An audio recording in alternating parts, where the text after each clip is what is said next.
Wonge varini kinyokin kikusiake maninki. Hello, everyone. Welcome to another episode of AI Transformation Playbook, the podcast where we move beyond AI headlines to explore what it really takes to lead organizations through AI transformation. I am Bannavti, Suise. Every week, we speak with executive innovators, researchers, and transformation leaders who are helping organizations adopt AI responsibly while strengthening leadership, governance, and human judgment. Today's conversation is one I think every executive needs to hear. When ChatGPT first appeared, most people had one or two reactions. Some believe it will change the world overnight. Others dismissed it as another technological fad. Today's guest actually started in the second group. He thought ChatGPT looked like a joke, but instead of dismissing it, he decided to test his own assumptions. He challenged him to write 100 articles using AI. That experiment became more than 200 published articles and eventually evolved into an entirely new way of thinking about leadership in the AI era. He argues something I found incredibly powerful. AI isn't simply an efficiency tool. It is a thinking tool. And perhaps more importantly, if we aren't careful, it also changes the way we think. So joining us today is Philip, top author of Craft Thinking, a playbook for clear thinking and better decisions with AI. Philip, welcome to AI Transformational Playbook. Eric, I appreciate that lead in. It was fantastic, and I'm happy to be here and share my journey of what I thought was a joke, and now it's what I live for to make the future better. Let's begin at the beginning, Philip. You openly admit that when ChatGPT first appeared, you weren't impressed. Tell us that story. What made you skeptical? What changed your mind? So let's first say my first experience with AI was the traditional machine learning AI back in 2008. And I have some patents and peer publications. And just for your audience, so they know what that is, every time we use the shopping companies and you put something in your shopping cart, it says, you bought this, you might like that. That's the traditional AI that's just predicting what you might do. That was traditional. So when generative AI came out and they said, oh, we've got it. And I'm talking when they had that first little user interface, not the programming one, but they had the little chat bot, and you could type something in and get an answer. And it was very cute. You could ask it to write a poem, or you could ask it to tell you something like if you were a 3-year-old or a 6-year-old to translate from English to Spanish to Tagalog, but it hallucinated. And I thought, I can't use that for work. I can't trust it. There's no way. Absolutely terrible. And then millions of downloads later, I said, oh, something's different. Something's captured the imagination of people. That's when I said, hey, I need to challenge myself. It says it's really good for writing. It's really helpful for that. And I says, it can't do as good as me at writing. It's not very good. I personally challenge myself to write 2 articles every week for 50 weeks, 100 articles. You have to understand, this was a big challenge for me because you remember school and they teach you how to write. You write a topic sentence, you create an outline, and then you have to put everything in your order. Well, my brain runs really fast and I get terrible. I'm a terrible typer. So I thought, this isn't going to work. And it did. And we can dig into that. And as you said, 200 and something articles later, I'm now on stage talking about AI, talking about governance, leadership, and other things. So it's been a fantastic journey. Awesome. Most people either become believers or critics. You became a researcher. That is, you went beyond that. Why write 100 articles? Why not simply experiment for, let's say, a few weeks and move on to something else? Was there a moment where one interaction where you realized this isn't just another software tool? Yes, great question. And yes, I don't know that there was a specific moment, but I will say when I was going and researching and trying to understand why it was so important, people were talking on YouTube of how they could write Twitter posts, or I should say X posts and Instagram posts. And that seemed nice, but I was pushing the envelope and asking what it could do, listening to the conversation. And I realized that I was using it differently. And in writing, I was using it differently. I was literally talking to the computer and then having it create that outline that I would write against. And then I would write one paragraph and I would say, be an editor, tell me why this is terrible, tell me why this is good, help me learn how to be a better writer. That's when it suddenly realized it changed. So that was the first sort of transformation. The second was I published to Substack, and it was a way to test my ideas, right? Oftentimes we push our ideas out there, nobody listens, we're just talking in the wind. And then I realized that no, it's different. And as the Substack got better, you'll like this. A couple of millennials had read my idea about using it to help you think. And that's when I'd come up with the craft. And the millennials said, that's simple. That's easy. You should write it as a book. And that's how the book got created. So that's interesting. And talking about the book, one sentence from your work really stood out to me. You say AI is not just an efficiency tool, but a thinking tool. Can you explain what you mean by that? Yeah, you pull up any newspaper article, everybody's worried about the company that installs AI for customer service, and they reduce the workforce by a tremendous amount. Every tool we have ever used, whether it was the steam engine to make things faster, railroads and machines, or electricity to turn the lights on so we could work longer, we could run machines faster, and then even the internet, so we could communicate and do YouTube. We could do Zoom calls like we're doing now, and Google Meet calls across half the world. Those are all efficiency things, right? I don't have to hop on an airplane. So we've been trained to think of these tools as efficiency. And for me, as I was starting to write, I'm realizing, no, I'm challenging my own thinking, and it's the way I ask it, it's pushing back.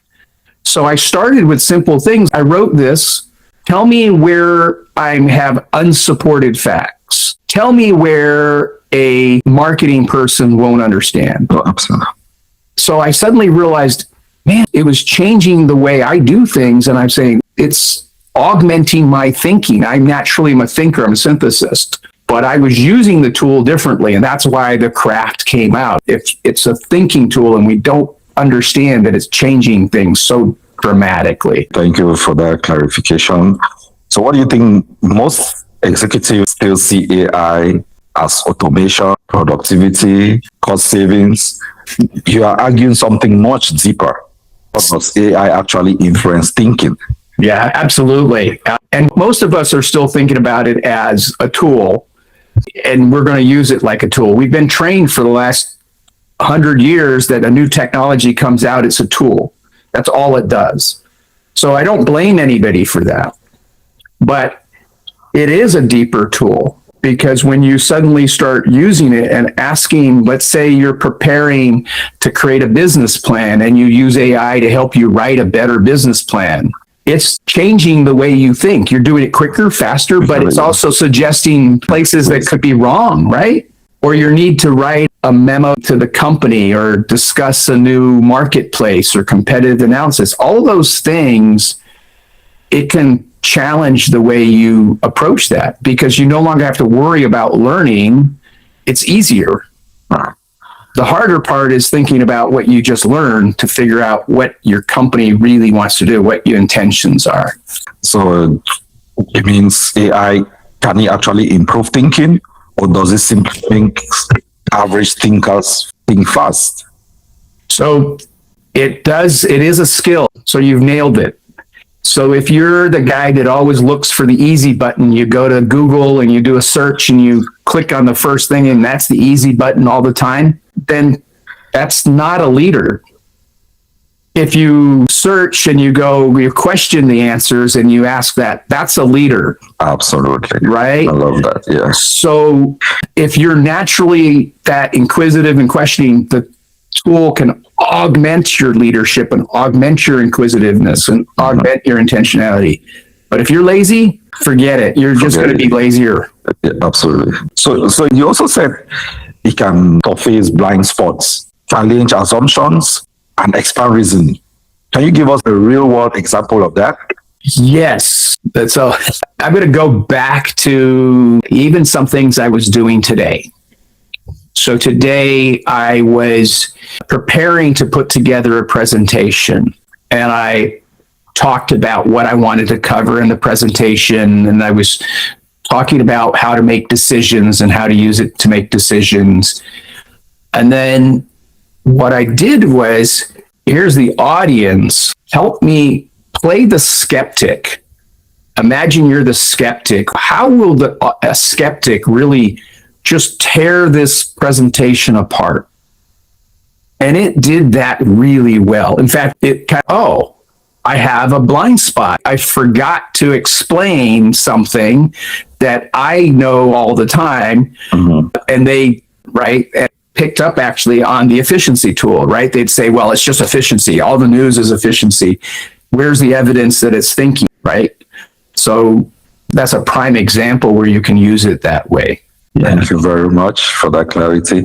So going back to the hallucination we mentioned earlier on, the hallucination that nobody talks about. So one of the possible titles for today's episode, AI isn't the only thing hallucinating. Your thinking might too. So tell us what you mean by that. So there's a lot of things to unpack there. First off, a lot of people, we have to remember the AI systems are built because they hoovered up or vacuumed up all the data and then built these models. And we know that these models are biased. If I vacuum up all the data from Europe, I'm going to have a very Europe-centric view. If I vacuum up all the data from China, I'm going to have a very China-centric view.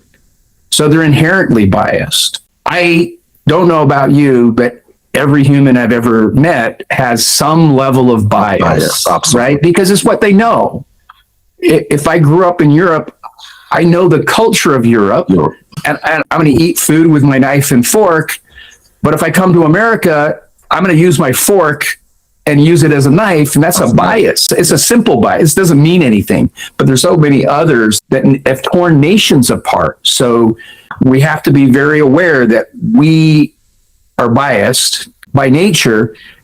When we are, as leaders, we're always self-improving and striving to be better and reach out to that diversity and engagement and looking across the globe to find other ways of doing business. Otherwise, you're stuck to doing business in your own country. Definitely. And bias leads to stigma. So those are things we need to be aware and watch out for. So where do you think leaders fool themselves most with AI? They fool themselves the most by using what I call the wisdom of the crowds. So if everybody, and right now the internet is fantastic at amplifying social media. So if I have an influencer and they're selling, AI is taking jobs, that's what people hear, right? And they don't consider the alternative. So leaders oftentimes judge by being what the popular opinion is or what's safe. And right now, everybody's so scared of it. And I don't say rush or run, but what I do tell them is you want to lean into that graciously and go slow. We can talk about that a little bit more. But the main thing is it's too easy. I'll give you one example of a mindset. Have you ever been to a building or a concert or a meeting and the meeting's over and everybody's leaving and they go to the door that's obvious? It's marked. It's the door at the front or the back and everybody goes there and everybody follows everybody. Yeah. Well, if you're the leader that stops looks around, you might realize, oh, there's a second door. Let's go use the second door. And the leader actually goes to the second door and says, hey guys, there's a second door, right? The selfish leader, the person that's selfish, goes to the second door and just leaves, right? That's a very critical example. So I guess, do you think AI exposes bad thinking or it amplifies? It absolutely, it does both. It will, this is where leaders have to understand that it is a tool and it is a thinking tool and it amplifies. So if we're out for good, it's going to amplify good. If we're out to hurt somebody, it'll amplify that. And that's what we need to guard against. And that's, as leaders, that's the part that I think we need to understand, that AI is an amplifier. And so as you develop better capabilities of leadership, governance, and model behavior, you can amplify that with AI. And that's fantastic. Then talking about someone who already has poor decision-making habits, what happens when they suddenly gain access to incredible, capable AI? Yeah, well, that's where, as an individual, that's the wisdom of the crowds actually has to push back against it. It's what we're doing now as a globe. We're pushing back around certain things. We're still trying to figure out what's right, what's wrong. But I'm a firm believer that having more conversations prevents that bad actors. I don't see a future that's all black and dark and robots killing things. I don't see that.